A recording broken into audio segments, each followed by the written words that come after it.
الحمد للہ رب العالمین والصلاة والسلام علی خیر خلقہ محمد وعلی آلہ وصحبہ اجمعین، اما بعد فاعوذ باللہ من الشیطان الرجیم، بسم اللہ الرحمن الرحیم۔ اذا مرضت فهو یشفین، صدق اللہ العظیم۔ رب اشرح لی صدری ویسر لی امری واحلل عقدۃ من لسانی یفقہوا قولی۔ سیرت النبی صلی اللہ علیہ وسلم کے سلسلے میں طب نبوی سے رہنمائی اور اس سے علاج، اس سے دعا سے علاج، دوا سے علاج، غذا سے علاج، مخصوص علاج سے ٹریٹمنٹ، یہ طریقے تھے۔ اور اس میں ہم نے کہا کہ دعا سے علاج، قرآن مجید کی آیات علاج ہیں، نبی پاک صلی اللہ علیہ وسلم کے فرامین کی مستند احادیث میں الفاظ ہیں وہ ہیں، اور اس میں کامل لوگوں کے وہ طریقے ہیں جن میں وہ کلام الہی میں سے کچھ پڑھ کر دم کرتے ہیں تو اسے شفا ہوتا ہے۔ ہم نے قصہ لکھا تھا کہ حضرت البانی سکے سر میں گئے تھے اور وہاں ایک انگریز عورت کو سپ لڑ گیا تھا، تو اس سے اس کو دم کرنے سے، نمک پہ دم کر کے کھلانے سے ان کو شفا ہوئی تھی۔ ایک اور قصہ ہمارے ہاتھ میں موجود ہے جو کہ ہمارے ہی پڑوسیوں کے بیان سے ہمیں معلوم ہوا ہے کہ وہ ہمارے بزرگوں سے کا دم شدہ نمک لے کر اپنے شکار کے لیے، جو شیری جوڑا ہے ہمارا پڑوسی وہاں بھچرا محلہ میانہ میں، وہ یہ بیان کر رہا تھا کہ چرگوں کے شکار کے لیے ہمیں سندھ جانا پڑا، اور دادو کے علاقے میں اور دور دراز کہیں علاقے میں تھے، اور چھوٹی سی بستی میں وہاں ان کی گائیں اور بکریاں اور بھیڑیں وہ موجود ہوتی تھیں۔ تو وہاں ان کے پاس ہم گئے اور ان سے دودھ مانگا تو انہوں نے انکار کر دیا کہ دودھ ہمارے پاس نہیں ہے، ہمارے دودھ دینے والی بکریاں گائیں نہیں ہیں، سوکھ گئی ہیں۔ تو ایسی باتیں کی تو یہ پریشان ہو گئے، ان کا چلو جی کعوہ پیونا پوسی۔ تو اس کے نتیجے میں کچھ ٹائم کے بعد ان کو لگا کہ ان کو کسی آدمی کو سانپ نے ڈس لیا ہے، اور سندھ کے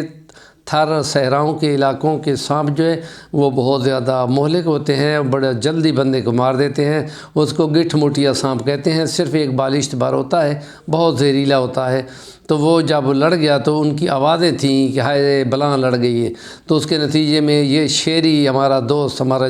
ساتھی پڑوسی، وہی نمک جو یہاں بزرگوں کا لے کے وہ گیا تھا کہ اگر سانپ نے کاٹا تو یہ کھا لیں گے، تو وہ تھوڑا سا لے کے بھاگا وہاں اور ان کے پاس پہنچا تو انہوں نے کہا یہ پیر پہ اس نے کاٹا ہے، تو اس نے تھوڑا سا نمک وہاں پیر پہ لگا دیا جہاں اس کے 2 دانت لگے ہوتے ہیں سانپ کے۔ تو دوسرا تھوڑا تھوڑا اس کو چکھاتا گیا کہ یہ چاٹتے جاؤ، اور تھوڑا سا نمک اس نے اس کی زبان پہ بھی رکھ دیا۔ تھوڑی دیر کے بعد اس کے سانپ کے زخم سے جو زہر تھا وہ پانی کی طرح نظر آتا ہوا پیلا پیلا وہ باہر نکلنے لگ گیا، اور تھوڑی دیر کے بعد وہ مریض جو ہے وہ اٹھ کے بیٹھ گیا۔ تو وہ یہ کہہ رہے تھے کہ سائیں تمہارا مرشد بڑا کامل ہے۔ یہاں بھی انہوں نے دودھ تو نہیں دیا، لیکن اس نے اللہ کی رضا کے لیے ان کو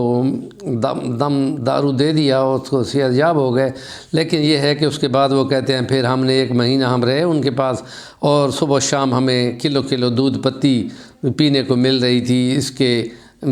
گویا کہ خوشی میں بدلے میں کہ ہمارا انہوں نے بندہ علاج کر کے بچا لیا ہے۔ تو نیکی کی بات کا ابلاغ ضرور کریں، اور یہ دم چو جو ہے یہ اللہ کے بندوں پر اللہ کا کلام ہے، کسی کا احسان نہیں ہے۔ اللہ کی رضا کے لیے ضرور دم کرنا چاہیے، اور ہم دم کرتے بھی ہیں اور اذن بھی دیتے ہیں جو کوئی کام ملا ایسا مل جائے تو اس کے لیے نیکی کی بات کا ابلاغ آپ بھی کریں اور آگے پہنچائیں، اور جہاں آگے پہنچتی ہے یہ بات تو اس کا ثواب ہوتا ہے۔ گزارش ایک اور میں کہنا چاہ رہا تھا اپنے آرمی چیف کو، سید عاصم منیر کو، کہ سندھ میں ان علاقوں میں پاکستان کی افواج وہاں